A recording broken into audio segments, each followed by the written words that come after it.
The Razer Kishi V2, which really looks like it has more in common with its competitor, the Backbone 1, than it does with the first generation Kishi, is Razer's latest mobile gaming controller, which is now available for iOS. With a familiar support bridge system, new mappable multifunction buttons, and microswitch face and D-pad buttons, there are quite a few changes to this generation, but is it a move in the right direction? Well, we have the Kishi V2, the Kishi V1, and the Backbone 1 as well, so let's dive in, take a closer look, and see how it compares.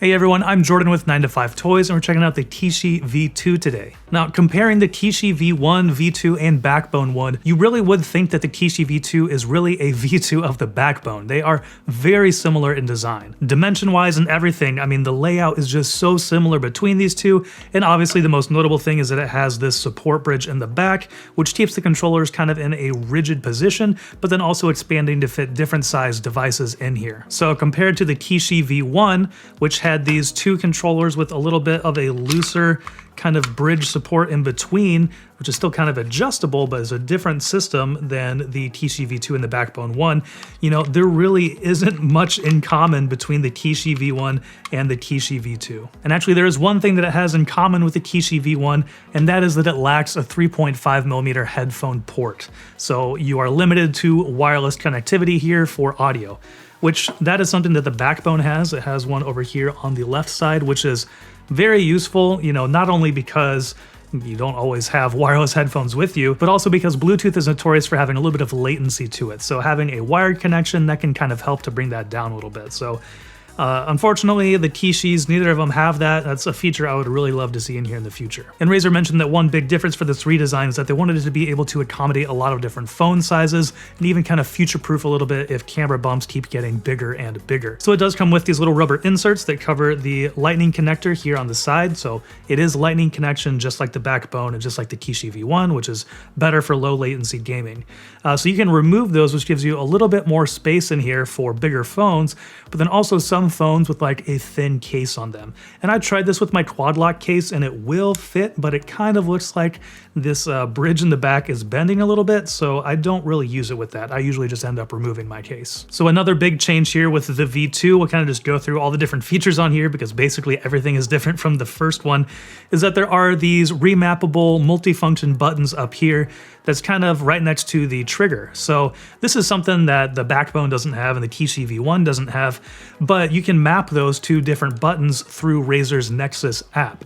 And this can be set to any of the face buttons, any of the D-pad inputs. It can also be a stick click. If you actually press this in, you can map that to it, as well as the bumpers. I believe those are the different inputs that you can map to these buttons.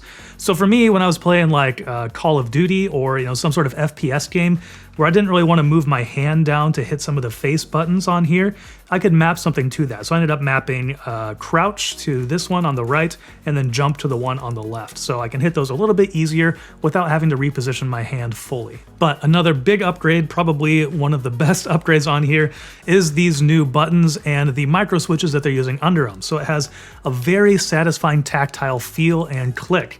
You can kind of hear that now as I press this, the different face buttons.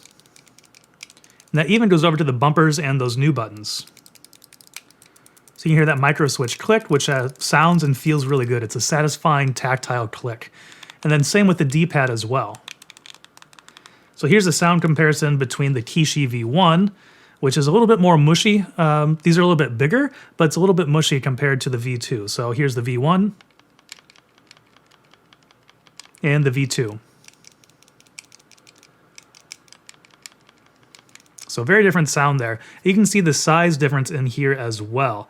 This one on the Kishi V1, it just kind of looks and feels a little bit more like the actual console controller. It even has the ABXY with a little bit of color on those, although I don't think it's quite the same as what the Xbox would be, but it does have the different colors on there.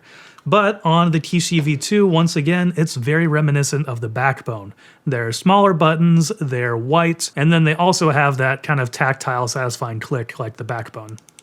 This one's the Backbone and the Kishi V2. So definitely an upgrade there.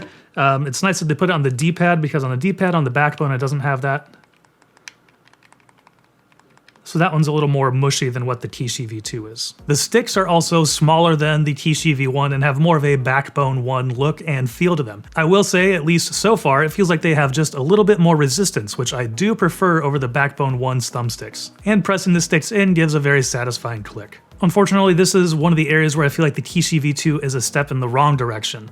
I really enjoyed the sticks on the V1. They feel more like a full-fledged console controller, something like I'm used to on my Xbox, rather than these smaller sticks that are on the Backbone 1 and now on the Kishi V2. Moving on to the triggers, they have what I would describe as the best feel among the three controllers that we've talked about so far in this review. On the Kishi V2, they're smoother than the V1 and have a bit more resistance than the Backbone 1, which I enjoy for gaming. Overall, they feel nice and smooth and are easy to use. Razer also has a new Nexus app for the Kishi V2, but besides giving a bunch of suggestions for games to try, here is where you can remap the multifunction buttons. Otherwise, the app doesn't really have a whole lot to offer. There is support through this app for streaming on Facebook and YouTube currently, and Razer has also mentioned that Twitch support will be coming in the future. Alright, so as far as actually using this for gaming, I have my iPhone 8 in here right now.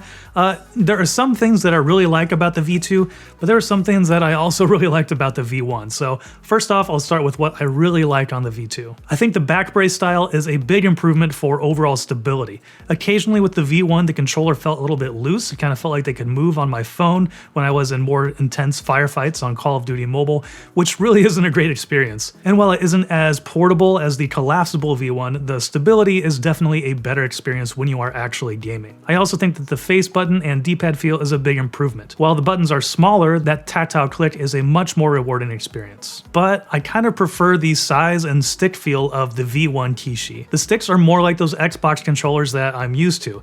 They have a bit more movement, and I feel like I can be just a little bit more precise with them when playing FPS games. And my right hand also feels a little more cramped on the V2 because of the smaller handle size. Measuring from the center of the stick to the outside of the V1 controller, there's about 1¼ inches of distance there, while on the V2, it's closer to 7/8 of an inch of space. So for me, that can make my right hand feel a little bit cramped, as I like to have my palm in contact with the side of the controller. And even on the Backbone 1, there's a little bit more of an inch of room. And for me, that extra little bit of space can make the controller feel more comfortable. Now, one big note here is that I mainly experienced this when I was playing Call of Duty Mobile. So something where, I have to have my hand on here all the time. It's in pretty much constant movement and can kind of be a little tight during intense firefights.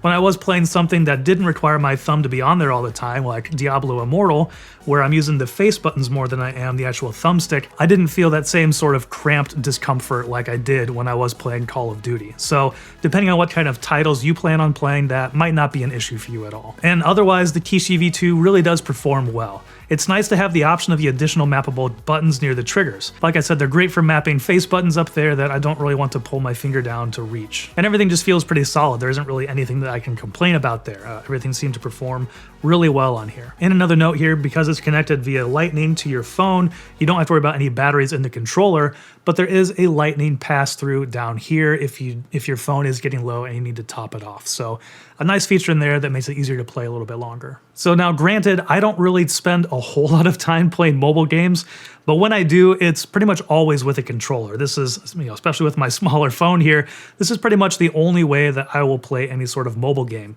And any of these enhance that experience a lot. And so kind of depending on what kind of features you're looking for will kind of dictate, what you want to go for. I know the Backbone one is immensely popular, and they do have that app that has some extra functionality in here as far as like, teaming up with friends and things like that. But there also is a subscription fee there, I think, if you want to get some of those features. And while the app on the Razer is quite a bit more limited, there's not a subscription fee. Depending on what you want to do, what kind of functionality you're looking for, something simple like this, like the Kishi V2, or even the Kishi V1 is going to be a great fit, and it really does take mobile gaming to the next level. All right, well, that's going to wrap it up for our review and comparison of the Kishi V2 from Razer versus the Kishi V1 and the Backbone 1. I'll put the links to our separate reviews of those down in the description if you want to check those out. And if you're looking for some other videos to watch, I'll link to the review of the Kishi V1 as well as our most recent video. And thank you for watching. If you enjoyed this video, please give it a thumbs up and also consider subscribing.